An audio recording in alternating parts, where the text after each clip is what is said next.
APS 95 पर पहले भी बोला और आज मैं दोबारा से फिर बोल रहा हूं, क्योंकि न तो मैं कांग्रेस का हूं न भारतीय जनता पार्टी का हूं। बुजुर्गों से मैंने अनुरोध भी कर रहा हूं कि हमारे साथ आइए, मैं न्याय दिला के रहूंगा, मैं आपको हक दिला के रहूंगा। क्योंकि पहले भी हेमा मालिनी ने आप लोगों के लिए प्रयास किया था, लेकिन वो उन्होंने मोदी के गोद में जाके बैठे थे। अगर आप लोग मेरे साथ आओ, मैं न्याय दिला के हटूंगा, ये मेरा संकल्प है, ये मेरा अपील है, संदेश है। श्रम मंत्री से मैंने कहा, सब लोगों से कहा, लेकिन इन लोगों ने आज तक इन लोगों को APS 95 के बालों के लिए आज तक न्याय नहीं दिला पाई। लेकिन राष्ट्रीय बहुजन कांग्रेस पार्टी कहती है, करके दिखाती है। उन्होंने कहा किसानों की आय दुगनी कर दूंगा। किसी भी किसानों की आय दुगनी हुई हो तो मुझे बता दो। ये मैंने संविधान दिवस पे मैंने काम किया था, जंतर मंतर पे 72 घंटे के मुझे जवाब दिया। गौशाला के हत्या पे ऊपर मैंने काम किया था, उस पर जवाब दिया। मुरसल कांड पे महिलाओं के संगे जो बलात्कार हुआ था उस पर 72 घंटे के अंदर जवाब दिया था। यही मोदी यही जवाब दे रहे थे। न मुझे ED का डर है, न मुझे इनकम टैक्स का, न आय का डर है। मुझे किस बात का डर है, मुझे बताइए। हमारे कोई घोटाला थोड़ी है जो हम डर है कि अगर उन्हें न्याय नहीं मिलती है तो इस लेबर को, जनता के लिए, APS 95 के लिए न्याय दिला के रहूंगा। न्याय के लिए, गरीबों के हित के लिए लड़ाई लड़ता हूं और हमेशा संघर्ष करता हूं। मंत्र पे जाइए ना, उनके लिए थोड़ा आवाज उठाइए आप। अरे बात यह है कि हम उनके मंच पे कैसे जाएं, बिना बाके हम थोड़ी ऐसे चले जाएंगे। लगातार इतने दिन से काम चल रहा है, रावत जी इतने दिन से परेशान हो रहे हैं, कांग्रेस वाले, भारतीय जनता पार्टी वाले, लेकिन हमारे श्रम विभाग वाले APS 95 के लिए, बुजुर्गों के पेंशनों के लिए मैंने जो बोला था, पहले भी बोला, मैं आज फिर दोबारा से बोल रहा हूं कि अगर आप लोग मेरे साथ आओ, मैं न्याय दिला के हटूंगा। ये मेरा संकल्प है, ये मेरा अपील है, संदेश है। इतनी बड़ी पार्टी है भाजपा, वो नहीं बढ़ा रही है। देखिए बात ये है, भारतीय जनता पार्टी बहुत बड़ी पार्टी है, वो सिर्फ दिखावा है। तो ऐसे तो बड़ी तो पार्टी 56 इंच के सीना वाले हमारे देश के प्रधानमंत्री है, ये सिर्फ दिखावा है। क्यों? इन्होंने ये वादा किया था कि काला धन लेके आऊंगा, 15 लाख रुपए दूंगा, लेकिन किसी के खाते में 15 लाख डाले, हो सकता है आप लोगों को पता हो। लेकिन बेटी पढ़ाओ, बेटी बचाओ, कई नारे ऐसे होते, लेकिन आज जो है भारतीय जनता पार्टी के हमारे जुमलेबाज प्रधानमंत्री जी किसी भी तरह पे सच नहीं निकल रहे। मन की बात कहते जरूर हैं, लेकिन वो मन की बात निकल जाती है। अब जो है EVM मशीन के घोटाले के ऊपर इतना लंबा प्रदर्शन चल रहा है, हमारे भानु प्रताप से लेकर सुप्रीम कोर्ट से लेकर के कई संगठन ऐसे हैं। हमने ये बहुत पहले भी बोला था कि EVM हटाओ, देश बचाओ, लोकतंत्र बचाओ, संविधान बचाओ। लेकिन जनता के श्रम विभाग के लिए श्रम मंत्री से मैंने कहा, सब लोगों से कहा, लेकिन इन लोगों ने आज तक इन लोगों को APS 95 के बालों के लिए आज तक न्याय नहीं दिला पाई। लेकिन राष्ट्रीय बहुजन कांग्रेस पार्टी कहती है, करके दिखाती है, और ये मेरा वादा है। रावत जी 2 बार PM मोदी से मिले हैं, उन्होंने बोला है कि बढ़ जाएगा पैसा। देखिए, उन्होंने आश्वासन दिया, उन्होंने किसानों के लिए बोला था कि 3 कानून ले आएंगे और वो भी वापस कर देंगे। कह ही तो दिया था, लेकिन वापस कहाँ हुए थे। उन्होंने कहा किसानों की आय दुगनी कर दूंगा। किसी भी किसानों की आय दुगनी हुई हो तो मुझे बता दो। ये कहते हैं, करते नहीं है।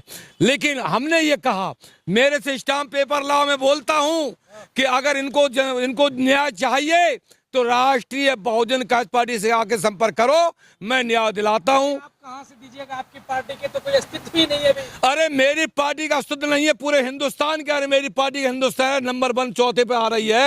आप कह रहे हो, हम जो कह रहे 24 लोगों को पता चल जाएगा कि राष्ट्रीय बहुजन कांग्रेस पार्टी का जो है इस समय जो है 24 में तकदीर खुलेगी सब लोगों की। क्योंकि मैंने कह दिया, आज भी कह रहा हूं कि EVM हटाओ, देश बचाओ, लोकतंत्र बचाओ। लेकिन राष्ट्रीय बहुजन कांग्रेस पार्टी संकल्प लिया है कि हम 543 में हम पार तो नहीं कर पाएंगे, लेकिन राष्ट्रीय बहुजन कांग्रेस पार्टी इतना जनाधार लेके आएगी जो देश के लिए, न्याय के लिए देश का प्रधानमंत्री चुना जाए। भारी मात्रा में जो EPFO के पास पैसा है, आखिर दे क्यों नहीं रही? इनको पेंशन बढ़ा क्यों नहीं रहा? देखिए बात यह है कि अगर पेंशन ही बढ़ा देते तो इनका जो काम कैसे हो जाता। तो पोल क्यों खुलती जा रही है? हर जगह पोल खुल रही है। जब वो तानाशाही है, हिटलरशाही है, तानाशाही है, हिटलरशाही है, कहते हैं, करते नहीं है। ये जनता को गुमराह किया जाता है, गरीबों का शोषण किया जाता है।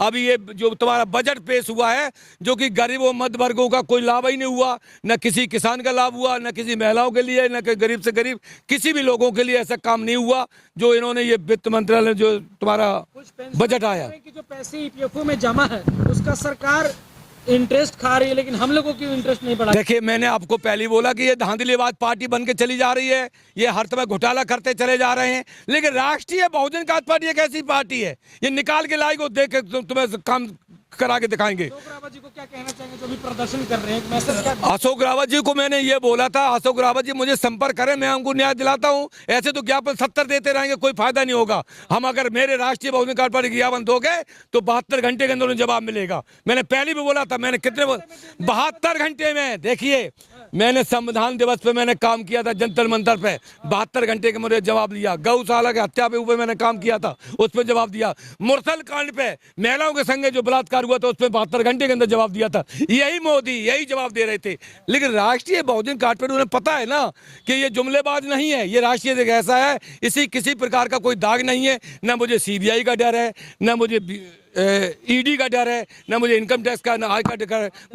मुझे किस बात का डर है, मुझे बताइए। हमारे कोई घोटाला थोड़ी है जो हम डरे वो हैं जिन्होंने घोटाले किए, किसी के फाइलें जब्त रखी है, कहीं कुछ रखी। लेकिन राष्ट्रीय बहुजन कांग्रेस पार्टी कहती है वो करके दिखाती है। और न्याय के लिए रावत जी को बोल देना कि अगर उन्हें न्याय नहीं मिलती है तो इस लेबर को, जनता के लिए, EPS 95 के लिए न्याय दिला के रहूंगा। राष्ट्रीय बहुजन कांग्रेस पार्टी आगे जगह बोल रहे हैं कि रावत जी आके आपसे मिले, आप क्यों नहीं मिल रहे? पता लगा नहीं, मैं कमाल की बात, रावत जी से मैं क्यों मिलूं? अरे हम आज तक नहीं मिले, किसी से नहीं मिले। हम यहाँ कांग्रेस के दफ्तर में मुझे बुलाता, हम नहीं बुलाते, क्यों? हम न्याय के लिए, गरीबों के हित के लिए लड़ाई लड़ता हूँ और हमेशा संघर्ष करता हूँ। मंत्र पे जाइए ना, उनके लिए थोड़ा आवाज उठाइए आप। अरे बात यह है कि हम उनके मंच पे कैसे जाएं, बिना बाके हम थोड़ी ऐसे चले जाएंगे। अरे कोई ऐसे उसे नेता तो रही हैं, जुमलेबाज वाले तो है नहीं है, राष्ट्रीय दिल के 44 इंच के सीना वाले हैं, हमेशा इंची टेप लेके चलते हैं। ना मेरे पास कोई दाग है। जो बंदा, अरे उनको कहने दो। मैंने मोदी जी को बोला था, हम इंची टेप जब लेके आए थे, हमने कि प्रधानमंत्री जी 56 इंच का सीना नाप के तो दिखाओ, हमारा 44 इंच का सीना है, सामने तो आओ। लेकिन वो कायली के मारा समझ, क्यों? कोरोना 19 के टाइम पे देश के नागरिकों की हत्या करवाई थी। हमने इनसे कहा था रात में वैक्सीन लेके न जाना, झोला जरूर चेक करा देना। तो मेरा नाम है डॉक्टर एहसास है, राष्ट्रीय बहुजन कांग्रेस पार्टी में राष्ट्रीय अध्यक्ष हूँ और हम न्याय के लिए हमेशा जनता से कहते रहते हैं, गरीब जनता के हित में हम लड़ाई लड़ते हैं, संघर्ष करते हैं कि चाहे कोई काम न करें। श्रम मंत्रालय के लिए मैंने कई बार पहले भी लेटर दिया। मैंने अंडर सेक्शन 1956 के एक्ट में मैंने कई बार उनसे बोला, लेकिन मैं काम कराना जानता हूँ। मेरे पास देखिए, हमारे पास महाशक्ति अपनी न्यूज़पेपर है, दैनिक जागरण अखबार वो है, हमारे पास कई पावर है। हम क्यों नहीं कर सकते? हम चौथे स्तंभ पे आज मानने वाले हैं।